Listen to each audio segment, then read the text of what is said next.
What were your takeaways from the last game against Calgary in terms of how they were able to effectively run it on you guys? It was just a mindset for me at that point. We took some bad angles. They came with a different intensity and mindset. They played with the desperation of a team that was trying to make the playoffs, and we played as a team that was kind of relaxed and, kind of already knew where we were. And that's not how we have to approach the game, and that's not how we approached the game the first two times that we played them. So, you got to will it back in. You got to get back to the guys that lead us and make sure everybody understands what's at stake right now. It's win or go home. So I don't expect the same mindset. Guys have been dialed in throughout the course of the bye weekend until now, so I expect us to come out with a better intention and better focus and with a better result. I'm going to ask you a tough question. You probably aren't going to like it. Looking at the stats, since August 1st, your defense is in the bottom three in most important categories: total defense, scoring defense, rushing and passing defense, first down yardage. What's been wrong?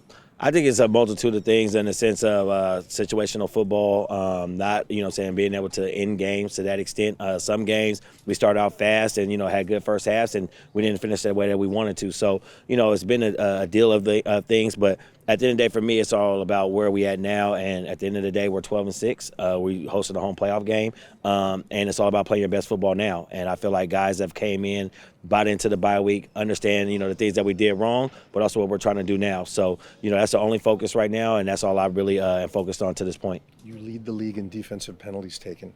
How big of a problem is it? It's huge. For a person that played, but also, wants to pride themselves on being disciplined, and at the opportune times is also the worst time, right? It's one of those deals where, second and long, we're getting them, times that we should be getting off the field. Well, if we get a big break or not, or a big turnover, we're getting them on those type of opportunities. And we're also giving teams life. At times that we can actually bury teams, we're giving them a little bit more added confidence. And a lot of times when you do that, it ends up going into points. So we got to eliminate those things. And those things have haunted us throughout the course of this season. But we need, guys to be able to step up. And that starts with me making sure that we understand those things are going to hurt us. Last year you played them in the playoffs, and it was the same storyline coming into the game. You guys can't stop the run. They run it so well. How are you going to stop the run? So you did something alignment-wise that took them out of the run.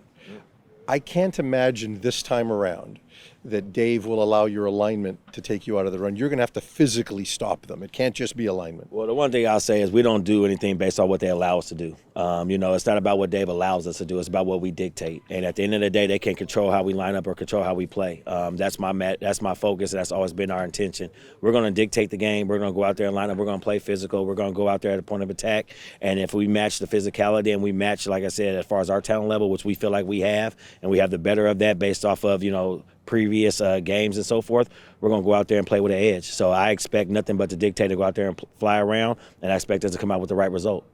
Sione, just that question mark around his status, how is that affecting your preparation? It only affects in a sense of you lose a great player that has the utmost potential and honestly is one of the better players on our defense. He's a guy that can do everything, plays both sides of the ball, and in a sense of run and pass. So it's definitely a hurt as far as that goes. But, it's next man up. And, we've seen that throughout the course of time, and I understand it sounds cliche, but the reality of it is that's what these guys have now earned their opportunity for. So whoever that may be, if they earn their right to opportunity, we expect the same things. We expect the same expectation, and they got to step up and meet the challenge.